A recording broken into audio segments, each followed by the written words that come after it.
আবার 17 অধ্যায়ের 21 নম্বর শ্লোকে বলছেন ভগবান, যত্তু প্রত্যুপকারার্থং ফলমুদ্দিশ্য বা পুনঃ দিয়তে চ পরিকৃষ্টং তদ্দানম রাজসম শীতম।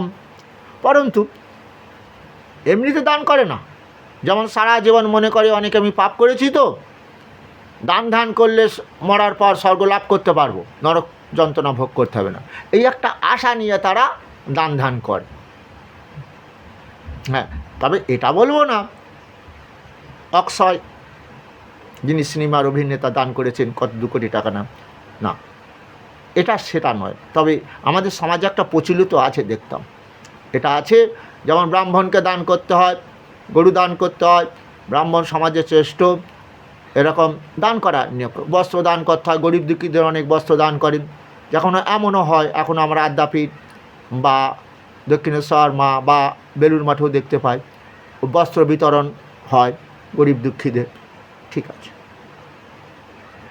কিন্তু এরা কিন্তু এই দান করে না এইভাবে।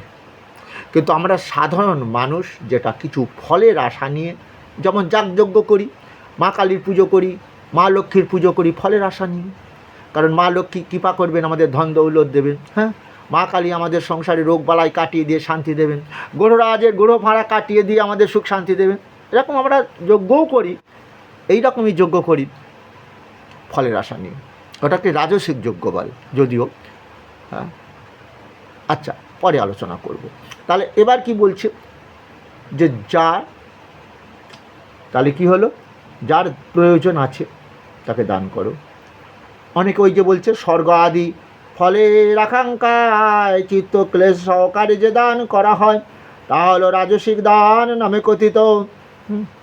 বোঝা যাচ্ছে? তাহলে আমি ঠিকই বলেছি। অনেকে বাবা মা মারা গেলে দান ধান করে তার আত্মার শান্তির জন্য। বোঝা যাচ্ছে? গরিব দুঃখীদের ভালো করে সেবা দেয়, আত্মা যেন তার আশীর্বাদ করে, আত্মা শান্তি পায়। কিন্তু এখানে আমরা যে দান করব কথাটা বলছি, কার জিনিস কাকে দান করছি এটাও চিন্তা করতে হবে। এই দান কথাটা বলা যাবে না, সেবা করতে পারবো বলতে হবে, সেবা করব। কারণ আমি ল্যাংটা হয়ে এসেছি, আগেই বলেছি, আমি কিছুই নিয়েও আসিনি। তাহলে আমি দান করেছি, হ্যাঁ, এই দেহ দিয়ে টাকা পয়সা তৈরি করেছি, ব্যাংক ব্যালেন্স করেছি, তাই সেই ব্যাংক থেকে তুলে দিচ্ছি তো। কিন্তু যে টাকাটা তৈরি করিয়েছে কে সেটাও চিন্তা করতে হবে, দান ওই জন্য বলা যাবে না।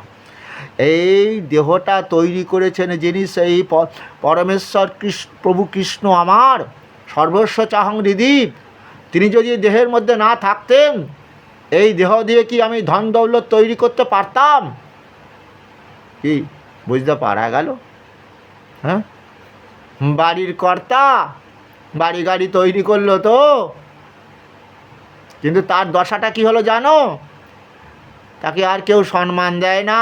ওই যে সেই প্রেয়সী দেবে ছড়া সংসারের অমঙ্গল হবে বলে।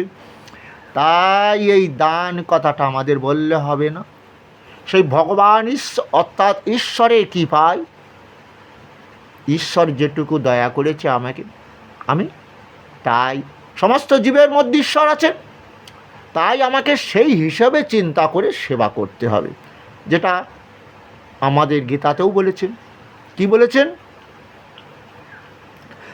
দুঃখ কষ্ট যে ভোগ করছে তাকে সেবা দাও, কিন্তু আমরা সেটা করি না।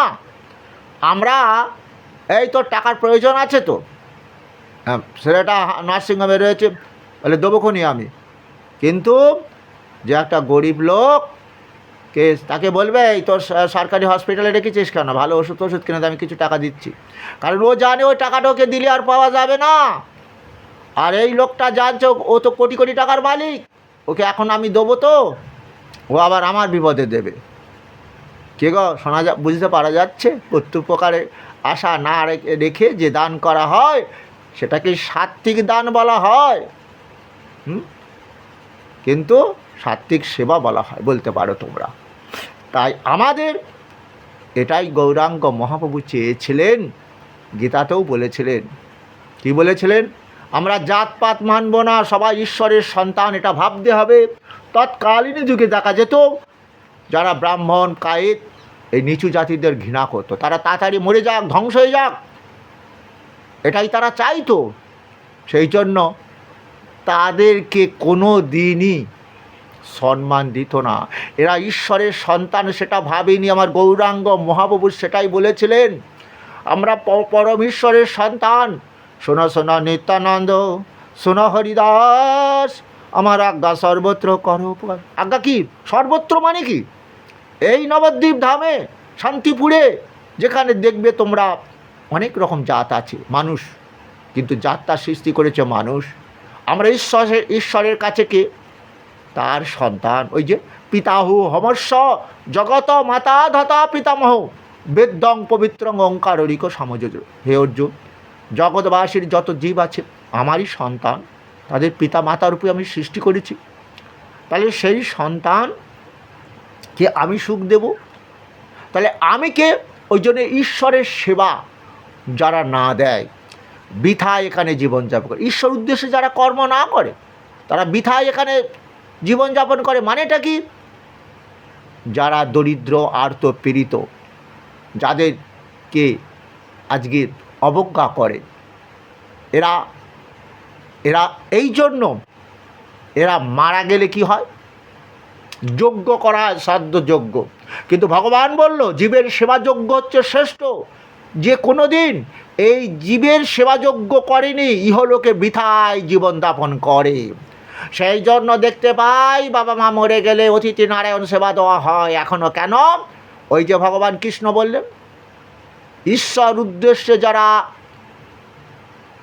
সমস্ত জীবের মধ্যে ঈশ্বর রয়েছে তো, তাই জন্য ঈশ্বর বললেন যে সেবাযজ্ঞ যারা না করে তারা এখানে বৃথায় জীবনযাপন করে। কিন্তু আমরা কি করি?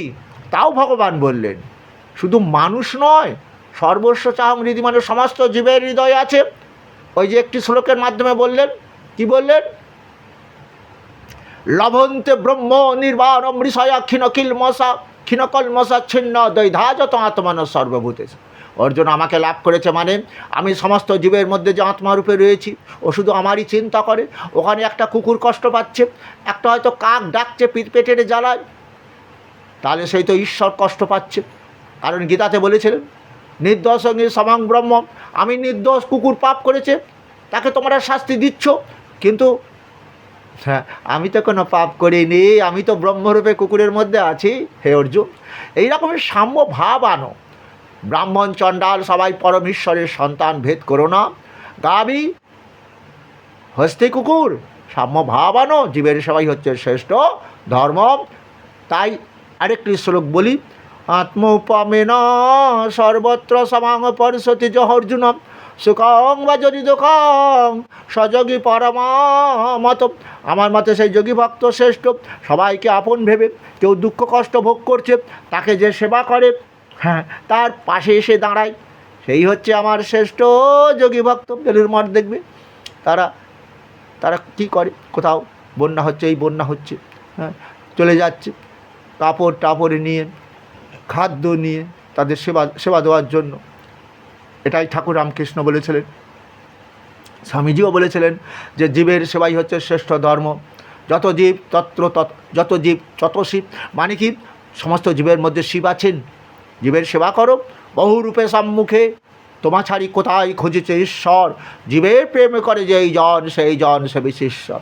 আমরা সেই 8 থেকে আরম্ভ করে প্রায় ব্যাখ্যা করতাম স্বামীজির এই বাণীটা। কিন্তু কি জানো, এই একটা চেয়ার যখন পেয়ে যাই না, এই যে খাদ্যমন্ত্রী হয়ে গেলাম, শিক্ষামন্ত্রী হয়ে গেলাম, দেখেছো শিক্ষামন্ত্রী, হ্যাঁ, সৎপাত্রে যে মন্ত্রী কি তিনি কি করলেন? অপাত্রে দান করলেন। তো পাত্র যারা লেখাপড়া শিখে ভালো রেজাল্ট করে পরীক্ষায় পাশ করে, হ্যাঁ, অর্থাৎ পরীক্ষা পাশ মানে ডিগ্রি লাভ করে, তাদেরকে হটিয়ে দেওয়া হলো, দিয়ে চাকরি কাজের দেওয়া হলো। বুঝতে পারছো? তাহলে এই যে নিশ্চয়ই, তাহলে একজন শিক্ষক ডাক্তার থেকে আরম্ভ করে কৃষিকাজ যারা করে তাদেরও তো গীতা পড়া উচিত। তাই আমার গৌরাঙ্গ মহাপ্রভু বলেছিল, তোমরা ভজ কৃষ্ণ, মানে ওই যে তোমরা মরে গেলে ভজ করলে হবে না, ওর পাপ ওকে ভোগ করতে হবে। কেন? ওই যে না দত্ত কশ্চিৎ পাপং ন চৈবা সুকৃতিং বিভু অজ্ঞানের আবৃতং জ্ঞানাং তেন মুহ্যন্তি জন্তব। শুনে রেখে দাও অর্জুন, পিণ্ড খাওয়ার চিন্তা না করে আমার কথাটা কান দাও। জীবনে থাকালীন যে যার পাপ করে পাপের ফল তাকে ভোগ করতে হবে। পরম ঈশ্বর কাহারও পাপও গ্রহণ করবে না, পুণ্যকর্ম গ্রহণ করবে না।